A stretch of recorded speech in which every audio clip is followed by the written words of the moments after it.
ଦେଖିଲୁ ଯେ ବିଶ୍ୱାସଘାତକତା କିଏ କଲେ? ପ୍ରଥମେ ଫାଷ୍ଟ ଲୁସିଫର। ପରମେଶ୍ୱର ଲୁସିଫରକୁ ସମସ୍ତ ବିଷୟ ଦେଇଥିଲେ। ସମସ୍ତ ବିଷୟରେ ସିଏ କର୍ତ୍ତୃତ୍ୱ କରୁଥିଲା। ତାଙ୍କ ଦ୍ୱାରା ଆରାଧନା ସୃଷ୍ଟି ହେଉଥିଲା, ତାଙ୍କ ଦ୍ୱାରା ଶେଷ ହେଉଥିଲା, ସବୁ ପ୍ରକାର ଚାଲିଥିଲା। କିନ୍ତୁ ସେ ଦିନେ ନିଜର ଗର୍ବ, ନିଜର ଅହଙ୍କାର, ଦାମ୍ଭିକ ଜୀବନ ଆଉ ଲୋଭ, କ'ଣ ଲୋଭ କଲେ ନା ସିଂହାସନକୁ ଲୋଭ କଲେ। ସେ ସିଂହାସନକୁ ଲୋଭ କରି ସେ ନିଜେ ସିଂହାସନରେ କ'ଣ ବସିବେ? ନିଜେ ପତିତ ହେବେ। କେତେ ବଡ଼ ଦୁଃଖର ବିଷୟ। ଯେଉଁ ବିଷୟକୁ ସେ ଲୋଭ କଲେ ସେଇ ବିଷୟରେ ସେ ନ ବସି ତଳେ ପଡ଼ିଗଲେ, ପତିତ କରାଗଲା। ତେଣୁକରି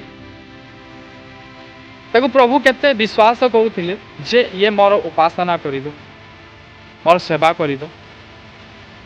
କିନ୍ତୁ ପ୍ରଭୁଙ୍କର ବିଶ୍ୱାସକୁ ସେ ରଖିଲା ନାହିଁ ଆଉ ବିଶ୍ୱାସଘାତକତା କଲା।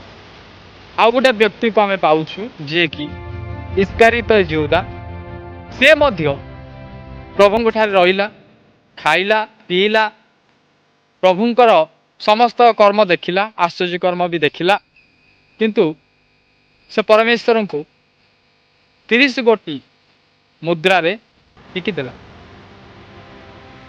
ସେ ବିଶ୍ୱାସଘାତକତା କଲା। ମୋର କହିବାର ଉଦ୍ଦେଶ୍ୟ ହେଉଛି ଆଜି ଏଇ ଦୁନିଆରେ ଅନେକ ବ୍ୟକ୍ତିମାନେ ଅଛନ୍ତି ଯେ ବିଶ୍ୱାସଘାତକତା କରୁଛନ୍ତି। କ'ଣ ନା କିଏ ତ ପରମେଶ୍ୱରଙ୍କ ସହିତ ବିଶ୍ୱାସଘାତକତା କରୁଛି, କିଏ ତ ମନୁଷ୍ୟମାନଙ୍କ ସହିତ, କିଏ ତ ମଣ୍ଡଳୀ ସହିତ, କିଏ ତ ଅନ୍ୟାନ୍ୟ କେତୋଟି ବିଷୟ ଅଛି, କେତେ ଗୁଡ଼ାଏ ବିଷୟ ଅଛି ବିଶ୍ୱାସଘାତକତା କରୁଛନ୍ତି। ତେବେ ଚିନ୍ତା କରନ୍ତୁ ୟାର ପରିଣାମ କ'ଣ ହେବ? ବିଶ୍ୱାସଘାତକ ଯେଉଁ କରୁଛନ୍ତି ଆପଣମାନେ, ୟାର ଶେଷ ପରିଣାମ କ'ଣ ହେବ? ନା ଆପଣମାନଙ୍କୁ କିଏ ରକ୍ଷା କରିପାରିବେ, ନା କିଏ ସମ୍ବର୍ଦ୍ଧନା ଆପଣମାନଙ୍କୁ ଜଣାଇ ପାରିବେ, ନା ଆପଣମାନଙ୍କ ପାଖରେ କିଏ ଠିଆ ହେବେ, ନା ଆପଣମାନଙ୍କୁ ଅଗ୍ନିରୁ କିଏ ରକ୍ଷା କରିପାରିବେ। କାହିଁକି? ଆପଣମାନଙ୍କର କର୍ମ ପୋଡ଼ିଯିବ।